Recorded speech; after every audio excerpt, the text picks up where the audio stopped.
Yes, Malik. Very welcome to all of you. This is Vijay Sada from V Smart Academy Pune. आज हम लोग discuss करने जा रहे हैं एक स्टडी प्लान।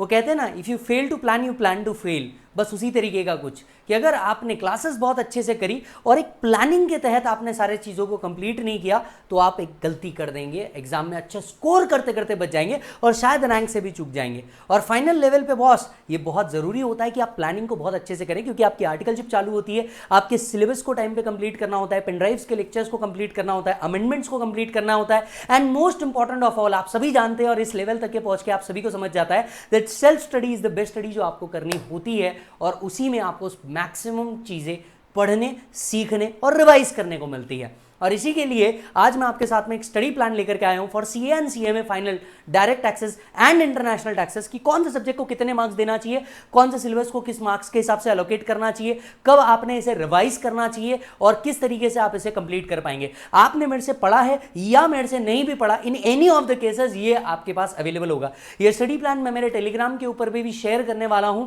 तो आप इसे वहां से भी देख सकते हैं और अपने सारे दोस्तों तक के पहुंचा सकते हैं। स्टडी प्लान में क्या होता है, देखिए, एक नशा तो हम लोग सब लोग करते हैं कि अपन प्लानिंग बनाते हैं, सुबह 6 बजे उठेंगे और फिर चाय होगा, फिर नाश्ता होगा, फिर पढ़ेंगे यहां से यहां तक, एक दिन मैक्सिमम फॉलो होता है और आपको भी पता है उसके बाद क्या होता है, राइट। अब हम यहां पे वैसा स्टडी प्लान डिस्कस नहीं करने वाले, हम यहां पे सिलेबस वाइज डिस्कस करने वाले हैं, पोर्शन वाइज खुद वेटेज कंसिडर करेंगे जो आईसीएआई ने दिया है, उसमें प्रायोरिटाइज करेंगे टॉपिक्स को और कितना टाइम किसको लगना चाहिए उसको देखेंगे। सो डीटी के लिए ये मैं आपको दे रहा हूं, आईडीटी के लिए विशाल सर आपको ये देंगे ही देंगे। Let us go focus on a study plan. ये ऑलरेडी बना के रखा हुआ है, सिर्फ आपको आपके हिसाब से फिल इन द ब्लैंक्स करना है और चीजों को अंडरस्टैंड करनी है। We all know direct taxes और इंटरनेशनल टैक्सेस को न्यू सिलेबस के अंदर में 2 पार्ट में डिवाइड किया गया है। Direct taxes of 70 marks and international taxes of 30 marks. Yes, इस तरीके से पोर्शन को डिवाइड किया गया है। फर्दर इस 100 मार्क्स के पेपर में कहीं ना कहीं 30% का आपको एमसीक्यू कंसिडर किया जाता है, which is a case based MCQ, जो ऑल टुगेदर हमेशा नया होता है, वो रिपीटेड तो हो नहीं सकता, तो वो हमेशा नया रहेगा, कॉन्सेप्ट बेस्ड रहेगा और आपको हमेशा उसके लिए कंसेप्ट पढ़ना पूरे के पूरे तरीके से बहुत ज़्यादा इंपॉर्टेंट है। आइए समझते हैं। सबसे पहली बात, मैं आपको इसको पढ़ना सिखाता हूं और फिर इसको हम फिल करेंगे। सबसे पहले अगर आप देखो तो सीएमए फाइनल के लिए, सीएन सीएमए फाइनल के लिए हम लोगों ने इसको दिया हुआ है। डायरेक्ट टैक्स को 70 मार्क्स के पोर्शन पे और 30% के इंटरनेशनल टैक्स के पोर्शन पे डिवाइड किया गया है। एट द सेम टाइम नीचे मैंने इसको यहाँ पे स्टडी प्लान रखा है कि 1 रिवीजन, 2 रिवीजन और 3 रिवीजन आप किस तरीके से कर सकते हैं, और उसके नीचे मैंने आपको ये लिंक्स दिए हैं जहाँ से आप मेरे से कनेक्ट हो सकते हैं, राइट। अगर मैं सबसे पहली बात करूँ तो कैटेगरी 1, कैटेगरी 2 एंड इस तरह से हमने कैटेगरी को डिवाइड किया हुआ है। हर कैटेगरी में कुछ चैप्टर्स रखे गए हैं और उसके हिसाब से आईसीएआई का वेटेज देखा गया है। कई बच्चों को मैंने देखा है कि वो क्लासेस तो लगा लेते हैं, लेकिन एक गलती कर देते हैं कि वो वेटेज वाइज इससे मार्क्स नहीं दे पाते, और इससे होता ये है कि वो कई बार अननेसेसरी टॉपिक्स के ऊपर ज़्यादा और नेसेसरी टॉपिक्स के ऊपर कम फोकस करते हैं। तो सबसे पहले समझ लीजिए परसेंटेज मैंने कहां से निकाला है। आईसीएआई की वेबसाइट के ऊपर आपको परसेंटेज एलोकेशन दिया हुआ है, ये परसेंटेज एलोकेशन मैंने वहीं से उठाया हुआ है, राइट। और अकॉर्डिंगली उसके हिसाब से मार्क्स एलोकेट किए हुए हैं टेंटेटिव बेसिस पे, और टेंटेटिव बेसिस पे ही हमने उसके एमसीक्यू भी कंसिडर किए हुए हैं। ये आगे पीछे हो सकता है, बट मोटे मोटे तौर पे जो अभी रीसेंट पेपर्स भी आए थे तो हमने उसी के हिसाब से इसको जमाया हुआ है, राइट। अच्छा जी, अगर आप देखेंगे इसके बाद योर प्रायोरिटी, क्योंकि देखिए अगर आप देखोगे कैटेगरी 1 टॉपिक्स के अंदर में 10 टॉपिक है, उसमें से आपको प्रायोरिटी पे क्या रखना चाहिए सो दैट इजी चीजें हो जाए, आराम से हो जाए। आपका टारगेट इनमें कितने मार्क्स अचीव करने का होना चाहिए और वो कौन कौन से चैप्टर से निकल के बाहर आ सकते हैं, और इन चैप्टर्स को जल्दी से कंप्लीट करने के लिए और आसानी से कंप्लीट करने के लिए आप क्या रेफरेंस मटेरियल यूज करेंगे जिसमें कम टाइम में मैक्सिमम आउटपुट हम लोग अचीव कर सके। इस तरीके का कुछ स्ट्रैटेजी हम लोग डिस्कस कर रहे हैं।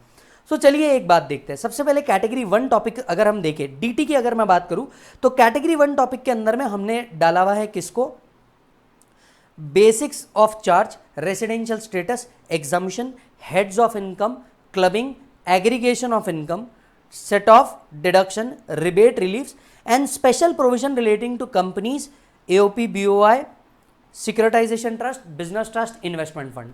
अगर रीसेंट जुलाई एग्जाम भी देखा होगा तो इन्वेस्टमेंट फंड के ऊपर क्वेश्चन था, पीजीबीपी के ऊपर क्वेश्चन था, कैपिटल गेन के ऊपर भी क्वेश्चन था, भर भर के चीजें दी हुई थी। यानी ये पोर्शन सबसे ज्यादा है, इसके ऊपर सबसे ज्यादा मार्क्स पूछे जाते हैं, राइट। करीब 35 to 45% इसके ऊपर आता है। नॉर्मल अगर डिस्क्रिप्टिव प्रैक्टिकल टाइप क्वेश्चन देखोगे तो 25 से 30 मार्क्स का आएगा, और एमसीक्यू करीब 7 से 9 मार्क्स के बीच में कहीं ना कहीं आने चाहिए। यस, अब इसमें आप प्रायोरिटी किस चीज को रखें, इसमें आप सबसे पहली प्रायोरिटी अगर किसी चीज को बनाना चाहते हैं तो वो बनाइए पीजीबीपी। सबसे पहली प्रायोरिटी पीजीबीपी। आपने देखा है टोटल इनकम वाले प्रॉब्लम आते हैं और टोटल इनकम वाले प्रॉब्लम के अंदर में हमेशा PGBP plus deduction plus HP या आईएफओएस का मिक्सचर होता है। ये पहली प्रायोरिटी होती है। तो सबसे पहले जब भी आप पढ़ाई स्टार्ट करें, आप हमेशा पीजीबीपी पढ़ाएं, पीजीबीपी के बाद आप डिडक्शन पढ़ें, डिडक्शन के बाद तुरंत आप आईएफओएस उठाएं या एचपी उठाएं, क्योंकि जितने मैक्सिमम टोटल इनकम, आपने मेरा क्वेश्चन है डिस्कशन देखा होगा, पूरा क्वेश्चन है डिस्कशन मैंने यूट्यूब के ऊपर फ्री डाला हुआ है, मोर देन 400 क्वेश्चन डाले हुए हैं, उसमें मैंने मैक्सिमम टोटल इनकम के करीब 200 से ज्यादा प्रॉब्लम लिए हुए हैं। आप देखो उसमें यही कॉम्बिनेशन सबसे डेडली कॉम्बिनेशन में पूछा जाता है। तो ये एक टॉपिक आपने कभी भी कनेक्टेड पढ़ना चाहिए। दूसरा अगर आपको पढ़ना है तो capital gain plus IFOS plus tax payable, ये निकलता है। मतलब अगर सेकंड टॉपिक्स में आपको पढ़ने हैं तो इसके बाद आपने कैपिटल गेन उठाना, द फर्स्ट लाइन कंप्लीट होने के बाद आपने कैपिटल गेन उठाना, कैपिटल गेन उठाने के बाद आईएफओएस आपका ऑलरेडी कंप्लीट हो चुका होगा तो वापस से आपको लेने की जरूरत नहीं है, पर टैक्स पेएबिलिटी आपको यहां पे उठा लेनी चाहिए। साथ साथ में कैपिटल गेन जब भी आता है आपको सेट ऑफ जरूर पूछा जाता है। आपने अगर देखा होगा तो कैपिटल गेन के साथ साथ आपको सेट ऑफ पूछा जाता है, तो सेट ऑफ को यहां पे आप कंप्लीट कर लेंगे दूसरे ट्रांच के अंदर में। तीसरी चीज के अंदर में आपको उठाना चाहिए मैट, क्योंकि यहां पे टैक्सेशन ऑफ कंपनीज भी कवर किया जाएगा, तो यहां पे आपको मैट उठा लेना चाहिए। मैट उठाने के बाद आपको एओपी बीओआई उठा लेना चाहिए। ये वो टॉपिक है जो आपको बहुत ज्यादा पूछे जाते हैं, राइट। मैट एओपी बीओआई उठा लेना चाहिए। इसके बाद में आपने बिजनेस ट्रस्ट को उठा लेना चाहिए, then securitisation trust, investment trust, इनको उठाना चाहिए, और उसके बाद आपने उठाना चाहिए रेसिडेंशियल स्टेटस। इसके बाद आपने उठाना चाहिए बेसिक टैक्स कैलकुलेशन, साथ ही साथ में ऑल्टरनेटिव टैक्स रिजिम आपने यहीं पे उठा लेना है। जो ऑल्टरनेटिव टैक्स रिजिम आया 115 बीएसी बीए बीएबी वाले, वो आपको यहां पहली प्रायोरिटी पे उठाने, बराबर है। आउट ऑफ 25 टू 31 मार्क्स अगर आप टोटल इनकम वाले प्रॉब्लम्स पे सबसे ज्यादा फोकस करते हैं, टोटल इनकम वाले प्रॉब्लम्स पे सबसे ज्यादा अगर आप फोकस करते हैं, क्वेश्चनर डिस्कशन करते हैं, इनके अमेंडमेंट्स देख के जाते हैं, जो इंस्टीट्यूट केस बेस्ड सिनेरियो निकालता है, जो केस स्टडीज निकालता है, जुडिशियल अपडेट्स निकालता है, उनमें आप जाइए। आपका यहां पे टारगेट मोटे मोटे तौर पे होना चाहिए अराउंड 20 से 25 मार्क का। 20 से 25 मार्क का टारगेट लेकर के चलना। इन हेड्स को आप इस तरह से जमाते हो, इस तरीके से सेटअप करते हो, तो आपको ज्यादा आसानी होगी। मैट पीजीबीपी के साथ पढ़ने का फायदा यह है कि मैक्सिमम एडजस्टमेंट्स जो है ये कॉमन है, तो आपको यहां पे बेनिफिट मिल जाता है। सेट ऑफ कैपिटल गेन ये हमेशा साथ साथ में चलते हैं। डिडक्शन अगर साथ में होगा तो टोटल इनकम वाले प्रॉब्लम बहुत आसानी से कंप्लीट कर पाओगे। साथ साथ में MAT AOP BOI, basic tax calculation, और इसके बाद एंड में आप क्या पढ़ना, एग्जम्पशन पढ़ना।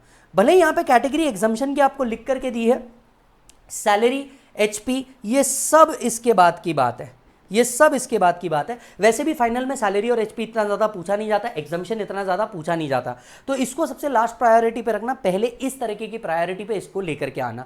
20 टू 25 मार्क्स आपको यहां से लेकर के ही आने पड़ेंगे। मैक्सिमम कैसे हो सकता है, मैक्सिमम हो सकता है सॉल्व करके, प्लस इसमें केस स्टडी आता है, case study based problem solve करके, एमसीक्यू ज्यादा से ज्यादा सॉल्व करके। अब इतने बड़े बड़े टॉपिक है सर, आपने मैक्सिमम तो डीटी यहीं कवर कर लिया, इतने बड़े टॉपिक्स कहां से कंप्लीट कर सकते हैं। एक चीज आप सबसे पहले बूस्टर रिवीजन देख सकते हो, मेरा पूरा बूस्टर रिवीजन यूट्यूब के ऊपर फ्री में अवेलेबल है। बूस्टर रिवीजन से बहुत स्पीड में हो सकता है। कौन सा मटेरियल आप इसके लिए यूज करेंगे, बूस्टर के वीडियो यूज कर लो। कौन सा मटेरियल आप इसके लिए यूज करोगे, आपको जो मैंने रिवीजन बुक दी है, फास्ट ट्रैक की समरी बुक दी है, चाहे आपने रेगुलर लिया हो, फास्ट ट्रैक लिया हो, और अगर आपने मेरा नहीं भी लिया तो ये ऑलरेडी अवेलेबल है, आप ले सकते हो, राइट। वेबसाइट पे अवेलेबल है, अमेजॉन पे अवेलेबल, जिधर चाहिए आपको ले सकते हो। रिवीजन आप कभी भी समरी बुक से करेंगे। समरी बुक में 300 पेजेस के अंदर में सब कुछ कवर है। मान लो 300 पेज का भी टाइम एग्जाम में तो मिलने नहीं वाला, तो मैं आपसे ये कहूंगा कि मैंने जो चार्ट्स निकाला है, चार्ट रिवीजन में सब कुछ कवर होता है। मतलब आपका अगर एक बार क्लास के अंदर में, रेगुलर के अंदर में पढ़ के हो चुका होगा, दूसरे टाइम आप एक बार समरी बुक पढ़ लो अगर समय है तो, और समरी बुक पढ़ने का भी समय आपके पास नहीं है तो सीधा चार्ट्स उठाओ, चार्ट्स के अंदर से पढ़ लो, चार्ट्स के अंदर में से मैक्सिमम प्रोविजन कवर हो जाएगी। कुछ चीजें आपको सोचनी पड़ेगी। टाइम ना कॉन्सेप्ट समझने से ज्यादा आप प्रॉब्लम सॉल्विंग पे लगाना। जब आप एग्जाम ओरिएंटेड अप्रोच रख रहे हो और एग्जामिशन ओरिएंटेड अप्रोच रख रहे हो तो प्रॉब्लम सॉल्विंग जितनी ज्यादा होगी उतने ज्यादा आपको मार्क्स मिलेंगे। तो मैक्सिमम फोकस, अच्छा कई बार ऐसा होगा कोई कंसेप्ट अगर आपने छोड़ भी दिया होगा और उसके ऊपर प्रॉब्लम आ जाए, डोंट वरी, प्रॉब्लम के ऊपर आपने फोकस करना और वहां जाकर के एक बार भले ही वापस प्रोविजन रिकॉल कर लेना तो आसानी से काम हो जाएगा। मेरा ओवरऑल ऑब्जेक्टिव ये है कि क्लास के अंदर में जो आपने 300-400 क्वेश्चन सॉल्व किए होंगे, क्वेश्चनेयर में 300-400 क्वेश्चन सॉल्व किए होंगे, सॉल्व करो। रीड करने से कभी डीटी में मार्क्स नहीं मिलेंगे। एक बात याद रखना, अगर आप प्रॉब्लम और आंसर अब तक के सिर्फ रीड करते आए और आपने एक्चुअली उसको सॉल्व नहीं किया है तो आपको डीटी के अंदर में मार्क्स नहीं मिल सकते। इट्स टाइम कि आपको मैक्सिमम सॉल्विंग पोर्शन पे फोकस करना पड़ेगा। सो रिवीजन कैसे करो, मेन बुक से आपने एक बार अगर पढ़ लिया तो रिवीजन चार्ट बुक से करो या बूस्टर्स का जो फास्ट ट्रैक रिवीजन बुक है उससे करो, और मैक्सिमम प्रॉब्लम सॉल्विंग क्वेश्चनेयर से करो। तो मैक्सिमम फोकस इन 4 चीजों के ऊपर होना चाहिए जिसके ऊपर आपको सारी चीज मिल सकती है। डन। फिर आते हैं दूसरे पार्ट के ऊपर, provision relating to charitable trust और रिलीजियस ट्रस्ट। हर बार ये आता ही आता है, चैरिटेबल ट्रस्ट, रिलीजियस ट्रस्ट बिल्कुल आएगा ही आएगा। 5 से 10% का इसके ऊपर फोकस होता है, 4 से 7 मार्क। ईमानदारी से अगर तुमने इसके 15 प्रॉब्लम भी सॉल्व कर लिए तो तुमको पूरा चैरिटेबल आ जाएगा। मेन फोकस किसके ऊपर रखना है, 115 टीडी, वो जो एग्जिट टैक्स है चैरिटेबल से, जब आप बाहर जाते हो या डीम्ड एग्जिट मार देते हो तो उसके ऊपर क्या टैक्स आने वाला है। एनोनिमस डोनेशन वाली चीजों को ध्यान में रखना है, एनोनिमस डोनेशन किस तरीके से किया जाएगा, एनोनिमस डोनेशन का क्या वर्कआउट होता है। तीसरा, आपको इसके न्यू रजिस्ट्रेशन प्रोसेस के ऊपर फोकस करना पड़ेगा, राइट। हालांकि जो लोग नवंबर दे रहे हैं उनको तो नहीं, पर जो मई 22 नवंबर 22 दे रहे हैं इनको नया रजिस्ट्रेशन प्रोसेस आया है 12AB वाला, तो नए रजिस्ट्रेशन प्रोसेस के ऊपर फोकस करना क्योंकि वो लाइमलाइट के अंदर में होगा, राइट। इसके अलावा अगर आप चैरिटेबल ट्रस्ट को देखोगे तो चैरिटेबल ट्रस्ट के अंदर में रिसेंटली जो डोनेशन वाले पार्ट है कि मैंने इसको डोनेशन दिया, एप्लीकेशन किस चीज को मानेंगे तो वो चीजों के ऊपर फोकस करना, इज इट एन एप्लीकेशन और नॉट एन एप्लीकेशन। और प्रॉब्लम के अंदर में देखना कि लास्ट में जो अमाउंट टैक्सेबल आ रही है, क्या हम एओ को क्या दे सकते हैं, नोटिस दे सकते हैं क्या, that we will use it for a specified purpose और we will use it in the upcoming year. तो वो वाले एप्लीकेशन वाली चीज एक बार आप लोग यहां पे देख लेना। कितने मार्क्स लिए जा सकते हैं, मेरे हिसाब से यहां पे आप पूरे 5 से 7 मार्क को कैप्चर कर सकते हो, including the part of MCQ, आप इसको कवर कर सकते हो। फोकस इन चीजों के ऊपर पहले रखना। तो जब आप चैरिटेबल पढ़ना चालू करो, मेरे हिसाब से आप सबसे पहले रिवीजन करते वक्त सीधा आप कहां जाओ, एंड पे जाओ, एग्जिट टैक्स वाला पार्ट पहले पढ़ लो, फिर कहीं ना कहीं रजिस्ट्रेशन वाला पार्ट पढ़ो, और फिर आप किसके ऊपर आओ, एप्लीकेशन एंड एग्जाम्शन के ऊपर आओ। इस तरीके से पढ़ोगे तो मैक्सिमम उन चीजों के ऊपर फोकस जाएगा जहां पे आपका ध्यान जाना चाहिए, राइट। काय के ऊपर फोकस करोगे, मैथ्स सॉल्विंग के ऊपर फोकस करो। चैरिटेबल के ऊपर थ्योरी कम और प्रैक्टिकल ज्यादा आता है, और रजिस्ट्रेशन वाले की थ्योरी कंसिडर करना। थ्योरी कौन से वाले की, जो आपका रजिस्ट्रेशन वाला पार्ट है उसकी करना। रिवीजन कैसे कर सकते हो, पहला मैं आपसे कहूंगा चार्ट से रिवीजन करना, या जो मेरी फास्ट ट्रैक बुक है, फास्ट ट्रैक बुक से आप क्या कर सकते हो, रिवाइज कर सकते हो। और क्वेश्चनेयर से इसके मैक्सिमम क्वेश्चन आप जितने सॉल्व कर सकते हो उतने ज़्यादा सॉल्व करना। वैसे भी आप 10 से 12 क्वेश्चन अगर चैरिटेबल के सॉल्व कर लोगे तो आपको बहुत इजीली समझ में आ जाएगा कि इसके अंदर में सेम टाइप के क्वेश्चन होते हैं। रीसेंट जुलाई 21 के अंदर में भी जो आया था वो सिमिलर टाइप का क्वेश्चन था जो हम लोगों ने क्लास में ऑलरेडी कर रखा है, तो आपको और फर्दर कुछ भी करने की जरूरत नहीं पड़ेगी। तीसरा आता है tax planning, tax evasion and tax avoidance. वैसे देखा जाए तो ये आपको एक ना एक क्वेश्चन ऐसा जरूर देते हैं जिसमें आपका ओपिनियन पूछते हैं कि क्या करना चाहिए एसएससी के बिहाफ पे। हालांकि अगर आप स्पेसिफिक ये क्वेश्चन देखोगे ना, टैक्स प्लानिंग, टैक्स अवॉइडेंस और इसके ऊपर कोई स्पेसिफिक क्वेश्चन आपको नहीं दिखेगा जितना चैप्टर मॉड्यूल के अंदर में कवर है। हालांकि ये क्वेश्चन को वो घुमा फिरा के पूछते हैं कि बताइए क्या बेहतर होगा, एसएससी को क्या चूज करना चाहिए और क्या ऑप्ट करना चाहिए। तो मेरे हिसाब से 5-10% वाला है, इसको अभी ना लेकर के बाद में आप लोगे तो भी चलेगा, एंड में आप लोगे तो भी चलेगा। Collection and recovery of tax, भाई साहब टीडीएस जैसे चैप्टर को आप बिल्कुल नहीं छोड़ सकते, स्पेशली जहां 2020 और 2021 में इतने बड़े अमेंडमेंट हो रहे हैं, राइट। टीडीएस और टीसीएस 10 से 15 मार्क, और मेरे को लगता है कि टैक्स प्लानिंग का क्वेश्चन इसके साथ मिला करके पूछेगा। 10 से 15 मार्क को आएगा ही आएगा, और 3 से 5 मार्क को इसका एमसीक्यू आता ही आता है। किन किन चीजों के ऊपर फोकस करना चाहिए, 206 AA के ऊपर आप फोकस कीजिए। नया जो प्रोविजन आया है टीसीएस से रिलेटेड आया है, नए टीसीएस से रिलेटेड प्रोविजन बेहतरीन तरीके से करके जाइए, क्योंकि उसके अंदर में अमेंडमेंट्स है, तो बेहतरीन तरीके से आप इसके प्रोविजंस को पढ़ के जाइए। कुछ नॉर्मल सेक्शन जो हमेशा आपको आते हैं उसको ऑफबीट करके 194N, 194M, 194O ऐसे सेक्शंस पे फोकस कीजिए जो नए हैं। इंस्टीट्यूट वो CHIJ, ये तुमने ऑफिसेज में भी बहुत किए होंगे, इनकी एक बार बस लिमिट याद रख लेना काफी है। बट ये जो नए सेक्शन है NMO, या आप May 22 दे रहे होंगे तो 194Q, 206AB, 206CC, ऐसे वाले सेक्शंस को आप पढ़ के जाना अगर आप May 22 वाले या November 22 वाले स्टूडेंट है तो। अदरवाइज इन चीज़ों को आप पढ़ के जाना, आपका मैक्सिमम पार्ट यहाँ पे लगने वाला है। TDS के अंदर में जनरली क्वेश्चन बड़े सिंपल होते हैं, बहुत ज़्यादा ट्रिकी नहीं करते क्वेश्चन को, बहुत सिंपल होते हैं। अगर आप ध्यान से दोगे तो मेरे हिसाब से कहीं ना कहीं यहाँ पे आप अचीव कर सकते हो 5 से 10 मार्क, गलती एंड अदर चीज़ों को कंसिडर करते हुए 5 से 10 मार्क आप कभी भी यहाँ पे अचीव कर लोगे। और अगर क्वेश्चन फ्लूक आ गया, इजी आ गया, तो और भी ज़्यादा अच्छे से कर लोगे। एक गलती जो हम करते हैं वो क्या करते हैं, एनआर टैक्सेशन के सेक्शंस पे फोकस नहीं करते। मैं वो एनआर में कवर करवाऊंगा कि टीडीएस के कौन कौन से सेक्शन को आप बहुत अच्छे से फोकस करके जा सकते हो। टीडीएस कैसे रिवाइज कर सकते हो, ऑलमोस्ट टीडीएस के हर टीचर चार्ट्स देते हैं, ये चार्ट्स याद कर लेना एंड टाइम के ऊपर। फोकस प्रोसीजरल पार्ट पे थोड़ा सा ज़्यादा रखना कि किस तरीके से आप प्रोसीजरल पार्ट को ले सकते हो। अगर कोई केस स्टडी आई हुई है, कोई केस लॉ है इसके ऊपर, तो केस लॉ टीडीएस के केस में पढ़ के जाना, क्योंकि मैक्सिमम केस में केस लॉ को ही क्वेश्चन बना करके क्या किया जाता है, पूछा जाता है, तो इसको रखना। राइट, चार्ट से एक बार आप फटाफट रिवाइज करो और इसके क्वेश्चनेयर देख करके जाना कि किस तरीके से क्वेश्चन आते हैं। एक चीज और फोकस करना, डिफॉल्ट 201 वाला सेक्शन 201। सेक्शन 201 में इंटरेस्ट आता है कि अगर आपने टीडीएस का कंप्लायंस सही टाइम पे नहीं किया तो वो 1%, 1.5% वाला वो बिल्कुल पढ़ के जाना, क्योंकि पिछले एग्जामिनेशंस के अंदर में 3 बार इसके ऊपर प्रैक्टिकल क्वेश्चन पूछे हुए हैं। तो क्वेश्चनर में देखोगे तीनों क्वेश्चन आपको मिल जाएंगे, वो तीनों क्वेश्चन आप लोग ईमानदारी से करके चल जाना, काम खत्म हो जाएगा टीडीएस का। देन आता है मेरा फेवरेट, आपका फेवरेट, असेसमेंट वाला पार्ट। असेसमेंट पूरा का पूरा करीब 10 से 15 मार्क और यही 3 से 7 मार्क एमसीक्यू के ऊपर भी आते हैं। किन बेसिस पे इसको पढ़ना चाहिए, सबसे पहले पढ़िएगा असेसमेंट प्रोसीजर। असेसमेंट प्रोसीजर पढ़ने के बाद आप पढ़िएगा अपील। अपील पढ़ने के बाद आप पढ़िएगा रिवीजन, और रिवीजन पढ़ने के बाद आप पढ़िएगा सर्च एंड सीजर। ये 4 टॉपिक बिल्कुल लाइन से पढ़ लो, मैक्सिमम असेसमेंट प्रोसीजर इसमें ही खत्म हो जाता है। सेटलमेंट कमीशन और एडवांस रूलिंग इस साल जाने वाले हैं, तो मुझे लगता है नवंबर दिसंबर 21 के अंदर में इस पे क्वेश्चन आ सकता है, क्योंकि ये दोनों कट हो रहे हैं।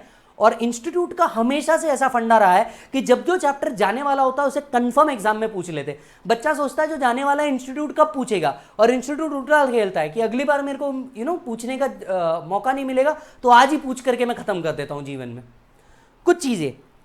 ये तो आपको कंफर्म पढ़ के जाना है, appeal, assessment, revision, settlement commission. इसमें जो नई प्रोसेस आई है ई असेसमेंट की, मुझे लगता है इस बार उसको पूछा जा सकता है।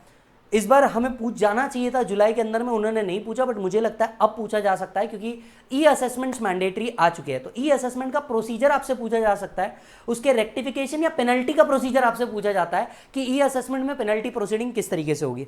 इन सारी चीजों को मैंने मात्र 8 पेज के अंदर में चार्ट्स में डाल दिया है, तो चार्ट से पढ़ो, बहुत आसानी से आपका सब कुछ हो जाएगा। लेकिन क्योंकि बहुत सारे सेक्शन है, तो मैं आपसे कहूंगा कि इसको आप फास्ट ट्रैक बुक से भी करो, फास्ट ट्रैक बुक से भी करो।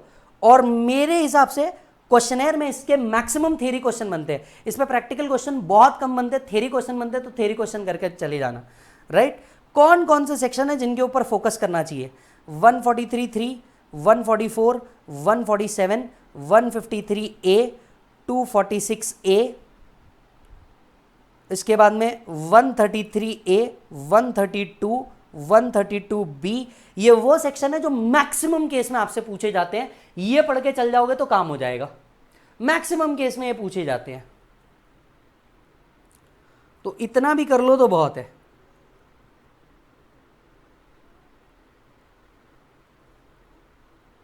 यस,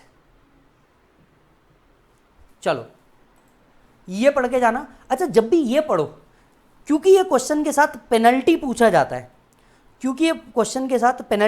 जाता है, आपको, सो यहां पे tax planning, tax avoidance, tax evasion से रिलेटेड यहां पे पेनल्टी पूछेगा।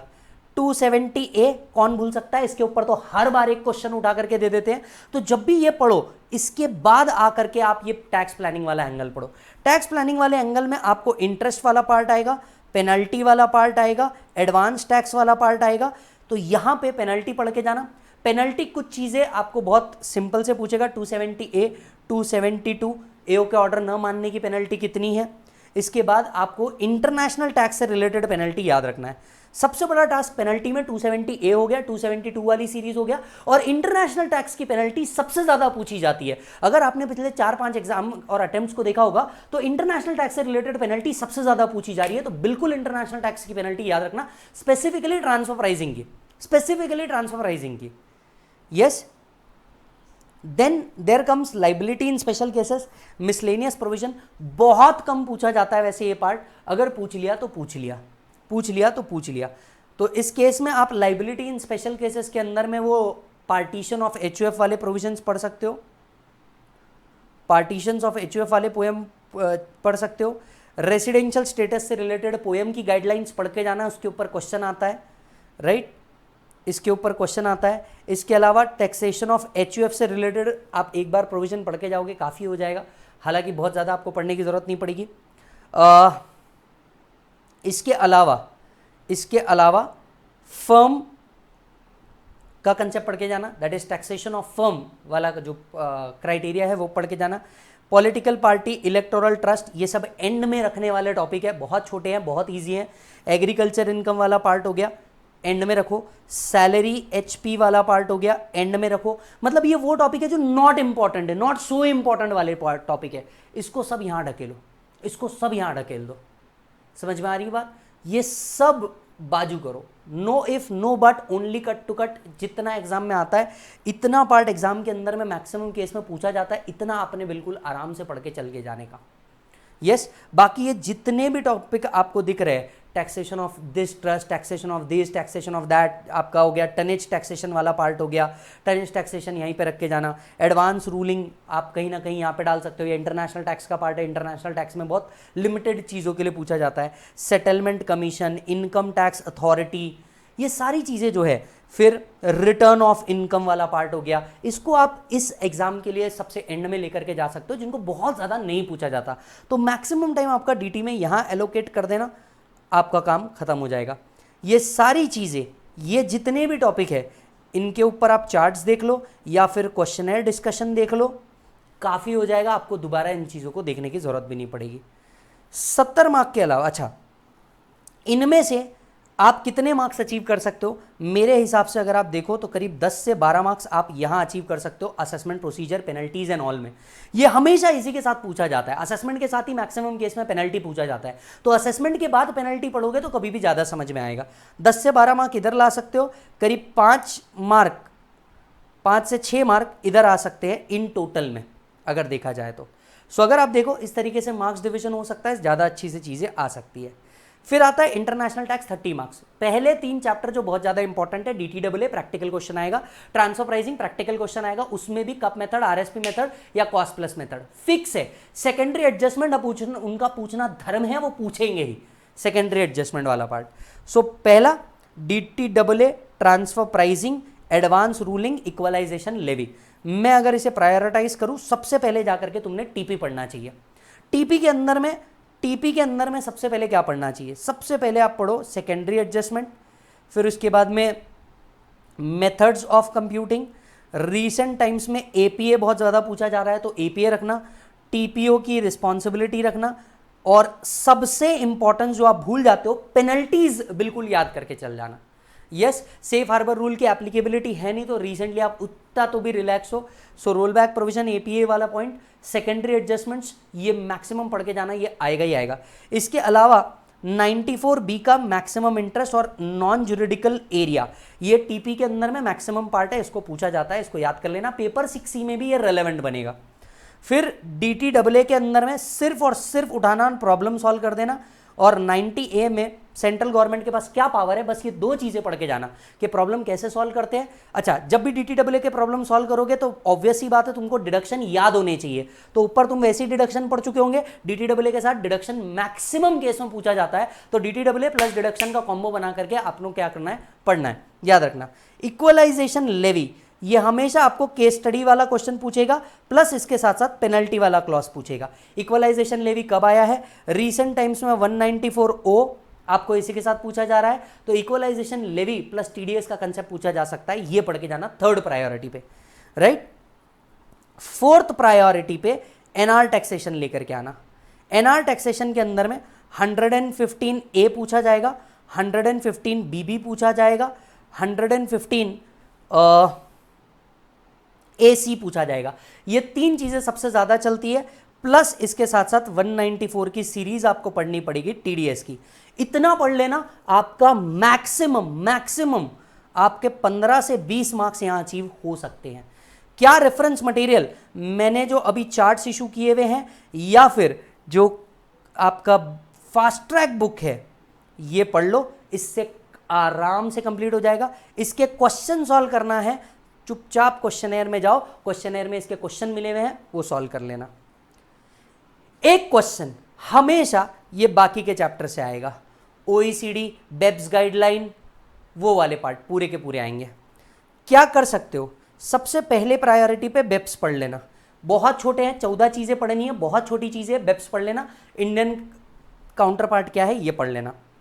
इसके बाद में मॉडल टैक्स कन्वेंशन में Vienna convention and golden rule, Vienna convention, golden rule, treaty के जो ऑब्जेक्टिव्स होते हैं वो वाले पार्ट इसके अंदर में पूछे जाते हैं। अभी जुलाई 21 के अंदर में भी वही पूछा है, यही चीज पूछेगा। पहले बेप्स पढ़ना, दूसरा मॉडल टैक्स कन्वेंशन पढ़ना, तीसरा इंटरप्रिटेशन ऑफ ट्रिटी, जिसके अंदर में आपको वियना कन्वेंशन, अदर चीजें एक साथ आ जाएगी। मॉडल टैक्स कन्वेंशन में आपको ये बता दिया जाएगा भैया कौन से क्लॉज के अंदर में कौन सी चीजें रखनी है, कौन से क्लॉज में क्या कवर होता है। उसमें भी अगर तुम देखोगे मॉडल टैक्स कन्वेंशन में अगर तुम देखोगे तो एक प्रोफेशनल वाली चीज़ आपको पहले पढ़नी है, इंटरेस्ट वाला पढ़ना है, रॉयल्टी वाला पढ़ना है, ये सारी चीज़ें आपको थ्योरी में पढ़ के जानी है। इनके ऊपर प्योर थ्योरी क्वेश्चन आएगा, यहाँ से तुम 5 से 7 मार्क निकाल लो बहुत हो जाएगा, 5 से 7 मार्क निकाल लो बहुत हो जाएगा, और बहुत स्पेसिफिक चीज़ें पढ़ के जानी है, राइट।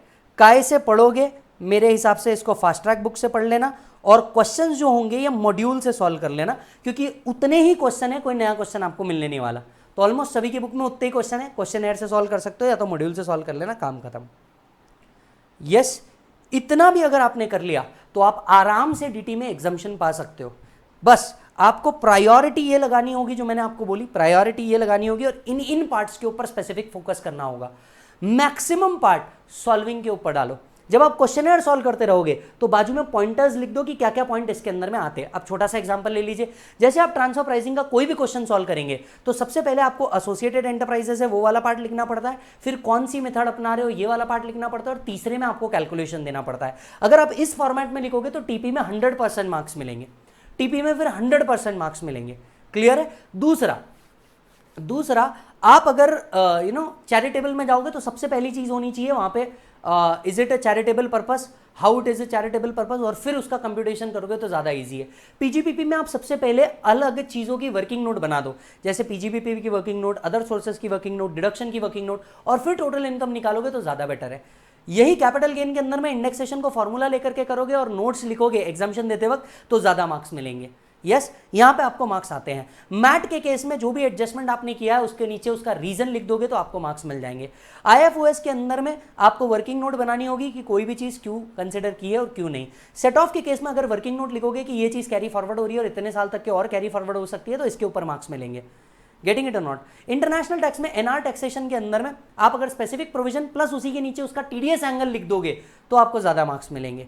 डीटीडब्ल्यूए के अंदर में नोट्स के साथ साथ डिडक्शन भी आपको लिखना पड़ेगा, और डिडक्शन क्यों दिया गया और क्यों नहीं दिया गया इसका रीजन लिखना पड़ेगा। साथ साथ में एक वर्किंग नोट बनानी पड़ेगी कि भैया इंडियन रेट और फॉरेन रेट में से विच एवर इज लोअर, तो वो दोनों के रेट का कंप्यूटेशन आपको दिखाना पड़ेगा, तो आपको मार्क्स मिलेंगे, नहीं तो नहीं मिलेंगे मालिक। क्लियर है। तो ये चीजें है। Sir total number of days कितने बचते हैं और मुझे कितने आवर्स इसको एलोकेट करने होंगे। मैं सिर्फ यहाँ पर डीटी प्लस ऑप्शनल और डीटी का ही कंसिडर कर रहा हूँ, बाकी टॉपिक का आपको कंसिडर करना पड़ेगा। पर अगर मैं पहले रिवीजन की बात करूँ, आपने किसी से भी क्लास लिया हो कोई फर्क नहीं पड़ता, पहला रिवीजन जो आपका डीटी का होना चाहिए, पहला रिवीजन जो आपका डीटी का होना चाहिए, substantially it should take 30 days. It should take 30 days. Every day 3 to 4 hours each आप इसको अलोकेट कर सकते हो एवरी डे। और फर्स्ट रिवीजन जब भी आप करोगे तो इसके अंदर में आपको सारे ऑल कैटेगरी वाले टॉपिक कवर करने पड़ेंगे, ऑल कैटेगरी वाले टॉपिक कवर करने पड़ेंगे। 30 दिन 30 से 4 घंटा अगर आपने पढ़ लिया तो डीटी आराम से कंप्लीट हो जाएगा। फोकस वापस से प्रोविजन रीड करने पे नहीं, एक बार आपने प्रोविजन पढ़ लिया, क्लास के साथ साथ पढ़ लिया, तो अब फोकस इसी चीज को शॉर्ट में पढ़ने का और मैक्सिमम क्वेश्चन सॉल्विंग पे लगाना है। अगर समय मिलता है, टाइम है, मेरे हिसाब से अगर आप नवंबर अटेम्प्ट भी दे रहे हैं, ध्यान से सुनिए, नवंबर या दिसंबर अटेम्प्ट भी दे रहे हैं, आज से भी आपने चालू किया तो मेरे हिसाब से अगस्त एंड तक के आपका सब कुछ कंप्लीट हो जाता है। अगस्त एंड तक के आपका सब कुछ कंप्लीट हो जाता है 30 दिन में भी अगर लगाए तो। दूसरा रिवीजन यही आपका 18 डेज पे श्रिंक हो जाना चाहिए। दूसरा रिवीजन 18 डेज पे श्रिंक हो जाना चाहिए। 2 to 3 आवर्स आप इससे ज़्यादा एलोकेट नहीं करेंगे। यहाँ पे आप international tax plus category 1 and 2 वाले चीज़ों को हैंडल करेंगे, क्योंकि यही सबसे ज़्यादा इंपॉर्टेंट होते हैं। इनके प्रॉब्लम सॉल्व करना है। मेरे हिसाब से यहाँ पे आप सितंबर मिड या एंड के अंदर में आ जाएंगे, सितंबर मिड या एंड के अंदर में आ जाओगे आप यहाँ पे। तीसरा रिवीजन या रिवीजन नंबर 2 को ही मैं एडिशनल रिवीजन 2 नाम देता हूँ यहीं पे ही, वापस से इसी को ही करना जो एग्जाम से पहले हो सकता है। इसके अंदर में आप 5 दिन के अंदर में अपनी स्टडीज को श्रिंक करेंगे, पूरा स्टडी को चार्ट पे लेकर के आ जाएंगे और सिर्फ क्वेश्चन है, चार्ट्स क्वेश्चन है या फास्ट ट्रैक बुक क्वेश्चन है, इसी के ऊपर आप शिफ्ट कर देंगे। यहां पे आप अपने स्टडीज को अगेन 2 से 3 आवर्स पे ही श्रिंक रखेंगे और कैटेगरी 3 एंड कैटेगरी 4 वाले चैप्टर्स को निपटाएंगे। इस तरह से आप देखोगे तो एग्जाम से एक दिन पहले आपका डीटी पूरा का पूरा कंप्लीट हो जाएगा। सर एग्जाम से एक दिन पहले डीटी को कैसे करें? जैसे ही आप अपना ऑप्शनल पेपर देके आते हैं, सबसे पहले मैं आपको रिकमेंड करूंगा कि आप इंटरनेशनल टैक्स पूरा खत्म कर दें, क्योंकि जैसे ही आप एएमए का पेपर देकर के आए, ऑप्शनल पेपर देकर के आए, आपने अगर इंटरनेशनल टैक्स पढ़ लिया तो इंटरनेशनल टैक्स उसी टाइम पर रिफ्रेश भी रहेगा। अगर आपने ऑप्शनल लिया होगा तो वहीं के वहीं आप इजीली इंटरनेशनल टैक्स को खत्म कर दीजिए। रात 12 बजे तक का टारगेट रखिए कि आपको इंटरनेशनल टैक्स को खत्म कर देना है, और सिंस आपके अगर 2 क्यूमुलेटिव रिवीजन हो चुके होंगे तो आप आराम से उसको कंप्लीट कर पाएंगे। लास्ट डे पे सिर्फ ये कैटेगरी है, ये वाली कैटेगरी है, इस चीज के ऊपर फोकस रखना। लास्ट डे पे यहां के बेप्स एमटीसी और ये जो छोटे छोटे टॉपिक्स है इंटरनेशनल टैक्स के, इसको कंप्लीट करना, मेजर फोकस यही होना चाहिए। क्लियर है? अगले दिन जब आप सुबेरे उठेंगे तो सबसे पहले पेनल्टी, डिडक्शन, टीडीएस, इंटरेस्ट, ये वाले टॉपिक करें, क्योंकि जब तक कि आप अपने हेड्स का प्रेशर आपको रहेगा ही, जितने जल्दी ये कंप्लीट करोगे उतना आसानी से यहां पे शिफ्ट हो जाओगे। मेरे हिसाब से इस चीज को टाइम लगना चाहिए आपको सुबह 10 बजे तक का। नाश्ता वगैरह कर लीजिए, 11 बजे आप फिर से बैठिए, 11 से लेकर के 2 बजे तक का टाइम मेरे हिसाब से आपने अब अलोकेट करना चाहिए PGBP, deduction, set of and recent जितनी भी चीज़ें जो छोटे छोटे टॉपिक है, जैसे मैट, इसके बाद में आपका चैरिटेबल ट्रस्ट, 2 बजे तक के आराम से हो सकता है, क्योंकि हम चार्ट से रिवाइज कर रहे हैं, हम पूरा रिवाइज नहीं कर रहे हैं, तो हम चार्ट से फटाफट रिवाइज करते रहेंगे तो ये आराम से आप कंप्लीट कर देंगे। 2 से 3 का आप मेरे हिसाब से ब्रेक लीजिए। 3 बजे से लेकर के आपको 5 बजे तक के वापस से कैपिटल गेन के ऊपर बैठना है। साथ में कैपिटल गेन, कुछ पोर्शन ऊपर का चैरिटेबल का इफ एनी बच गया होगा तो वो कंप्लीट करना है। इसके बाद आपने फोकस करना है कौन से टॉपिक्स के ऊपर? इसके बाद आपने फोकस करना है ऑफ बीट टॉपिक्स के ऊपर, जैसे कि taxation of business trust, securitisation trust, investment trust, AOP, BOI, firm, इनके क्राइटेरियाज के ऊपर आपको फोकस करना है। राइट? अगर आप देखोगे यहां तक कि आपका मैक्सिमम क्राइटेरिया पूरा हो जाएगा। 4 बजे उठिए, चाय पीजिए, 5 से 7 बजे तक, 5 से 6 या 7 बजे तक के आप एक काम कर सकते हैं, जो कुछ अगर बाकी होगा इसे कंप्लीट कर लीजिए, क्योंकि इंटरनेशनल आपका खत्म हो चुका होगा, डीटी खत्म हो जाएगा तो 7 बजे तक। 7 से 8 का एक ब्रेक लीजिए, खाना खा लीजिए, 8 साढ़े 8 बजे फिर से बैठिए और आप यहां पे अब पढ़ना चालू कीजिए आरटीपी। आप इसके पहले भी वीडियो देखोगे, मैंने करंटली वीडियो भी डाला हुआ है, जो आपका अटेम्प्ट का रहेगा वो भी मैं डालूंगा ही यूट्यूब पे, तो आरटीपी का वीडियो देख लीजिए, आरटीपी फटाफट। और आरटीपी लास्ट डे के ऊपर ना खुद से पढ़ने मत बैठ जाना, क्योंकि टाइम लग जाएगा, तो फटाफट किसी जो भी आरटीपी डिस्कशन अपन यूट्यूब पे डालेंगे, यूट्यूब पे चालू करना, फटाफट आरटीपी डिस्कशन खत्म करना। 9 बजे से लेकर के 9 बजे या 10 बजे से लेकर के 12 बजे तक के आपका एमसीक्यू का प्रैक्टिस होना चाहिए, क्योंकि एमसीक्यू एक ऐसी चीज है जो प्रोविजंस में हम कहीं ना कहीं भूल जाते हैं। तो 9 से 12 रात के सिर्फ और सिर्फ एमसीक्यू के ऊपर फोकस करना, उसके अलावा कुछ नहीं करना, सिर्फ एमसीक्यू। और जितना होते जाए उतना करते जाना। तुम कोई पहली बार नहीं पढ़ रहे होंगे जो इतना दिमाग लगेगा, जितना होते जाए उतना करते जाना, ट्राई करते जाना, हर तरीके के एमसीक्यू कैटेगरी को कंप्लीट कर सको। क्लियर है? और स्पेशली 2 अगर डीटी लोगे तो 1 इंटरनेशनल टैक्स, 2 डीटी लोगे तो 1 इंटरनेशनल टैक्स, ऐसे एमसीक्यू आपको कंप्लीट करने हैं। एमसीक्यू टेलीग्राम के ऊपर अवेलेबल होते हैं, मेरे भी अवेलेबल है, जा करके देख लेना। इसके बाद अगले दिन जब मॉर्निंग में उठो, आराम से नींद लो, मॉर्निंग में उठो, मॉर्निंग में उठ करके सबसे पहली चीज जो आपको केस लॉज पूछे गए हैं, जो रीसेंट जजमेंट्स है, जुडिशियल अपडेट्स है, वो देख लो और अमेंडमेंट एक बार फिर से देख लो। बस काम खत्म। जिस दिन आपका पेपर है उसके अलावा आपको कुछ नहीं करना, सिर्फ और सिर्फ अमेंडमेंट देखना है और जुडिशियल अपडेट्स देखना है। दैट्स इट, आपका पूरा डीटी कंप्लीट हो जाएगा, पूरा डीटी कंप्लीट हो जाएगा। मैंने करीब 14 लेक्चर के अंदर में डीटी प्लस इंटरनेशनल टैक्स का बूस्टर रिवीजन कर रखा है, पूरा का पूरा रिवीजन फ्री है, वहां से देख लेना। क्वेश्चंस एंड क्वेश्चनेयर डिस्कशन, करीब मोर देन 400-500 क्वेश्चन मैंने क्वेश्चनेयर करके यूट्यूब पे डाले हुए हैं, तो प्लीज वो देख लेना। इसके अलावा जो आपका अमेंडमेंट लेक्चर रहेगा वो वैसे भी अपडेट हो जाएगा। सो इस तरीके से आप पूरा डीटी को स्टडी को प्लान कीजिए आराम से। चार्ट्स अगर आपके पास नहीं है, आपने किसी और फैकल्टी से पढ़ा है, तो डीटी के चार्ट्स आप ऑर्डर कर सकते हो वी स्मार्ट के वेबसाइट से या अमेजॉन से, जहां से भी आपको बाय करना है वो आप बाय कर सकते हो। तो आपको आराम से पूरा ग्लिम्स मिल जाएगा। भले ही आप बुक किसी की भी यूज कर रहे हैं, आप सीक्वेंस ये यूज कर लीजिए। मैं आपको कहता हूं कि आप आराम से 60+ अचीव कर पाएंगे। बस स्ट्रैटेजी ये होनी चाहिए आपकी। और हाँ, याद रखना, पढ़ो तो हद कर दो, वरना प्रोग्राम रद्द कर दो। भाई साहब, मैं यहां पे अपने पूरे डिटेल्स दे रहा हूं, आप कहीं से भी मुझसे कनेक्ट हो सकते हैं and we can discuss other thing as well. Yes sir, that's it. So I wish you all the best और बिल्कुल तोड़ के आओ एग्जामिनेशन को। इसके पहले अगर कभी अटेम्प्ट लग गया होगा तो इस बार बिल्कुल सोच ही लेना दिमाग से कि इस बार तो मेरे को बदला ही निकालना है मेरे अटेम्प्ट का, राइट। सो अगर ये आपको हेल्प देता है या आपको अच्छा लगता है तो प्लीज अपने सारे दोस्तों के साथ इसे शेयर कर दीजिएगा, सो दैट उनको भी मजा आ जाए। Thank you so much, you stay connected with us.